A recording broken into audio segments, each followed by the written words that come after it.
Okay, welcome back to the training, and this time around we are going to be looking at questions that you need to ask your seller, the seller on the OfferUp platform. That's the seller you are buying the product from, because the last time we took this class, we took a look on how you shop around the OfferUp platform. So we are still going to go back to that seller so you see and take a note of the kind of questions you should be asking the seller. Now, for these particular products that we were on last time, that's talking about the Samsung S10 128 GB, which is non-negotiable and unlocked for worldwide, for USA and worldwide using, and the price is firm, that is non-negotiable. You should know that. The seller didn't really give much details about the products. So what you should do is that you ask some basic questions. You mustn't turn into a policeman, but you ask some basic questions. Now, what are those questions? They should be relevant, of course. First and foremost, you ask about the IMEI of the phone, especially if we are dealing with an iPhone here, because you want to buy a clean phone. You need to buy a clean phone. I think maybe it's time I give an example so that you see how it actually looks like. And I have a phone here, and that's a Note 8 phone. So I'm going to check it out so you see exactly how the IMEI works. I want you to see how it works. So remember, this is the platform I gave to you back, the IMEI Pro.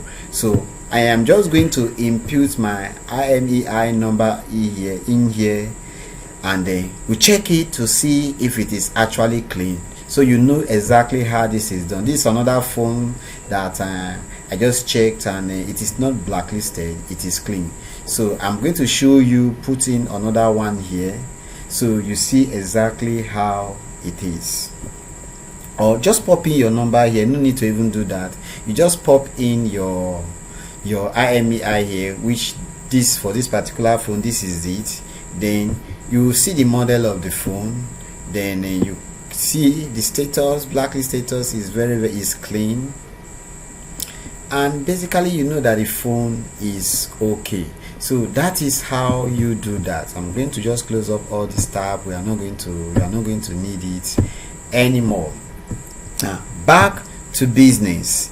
So what are the questions? The IMEI, which is a 15-digit number, and it is peculiar to any particular phone. Then you ask the seller for a phone number that will be used to contact the seller by the agent. Just ask for the number. They are going to give you their number. Do not give yours. If they give yours, just ask for the number. The seller is not going to be asking for your number. You are the one that we ask for the number. Now ask if the phone you are buying is broken, or if there's any crack.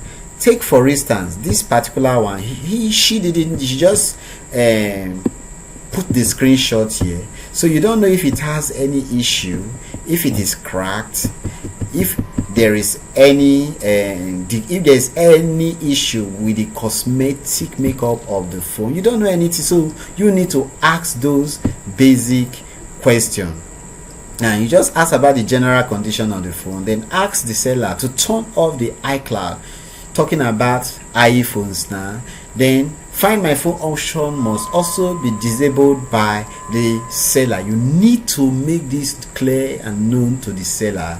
Then if you are buying laptops, please ask for the serial number and make sure that the seller factory resets the phone before you pick up. So the factory reset the laptop before pick up, so you know that the laptop is in a fresh and new state, is in the factory default state.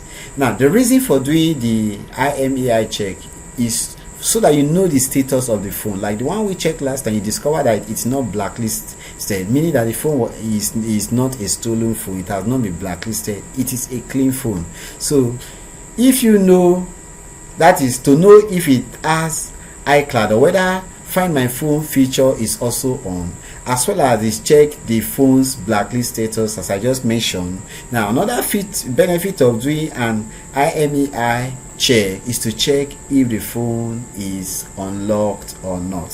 So these are the questions that you need to ask the seller on OfferUp. All those black dots you are seeing on the screen, make sure that you find out from the seller about all of them and make sure that they are checked good. Now if any of this is out, that means you shouldn't be getting this particular product. And we are making use of pickup, as I told you earlier on, not any of the other delivery method. So thank you, and God bless, and I'm going to see you in the next tutorial. When we come, we are going to be looking at what you need to send to your agent for that agent to do a successful pickup of the product you are buying. God bless.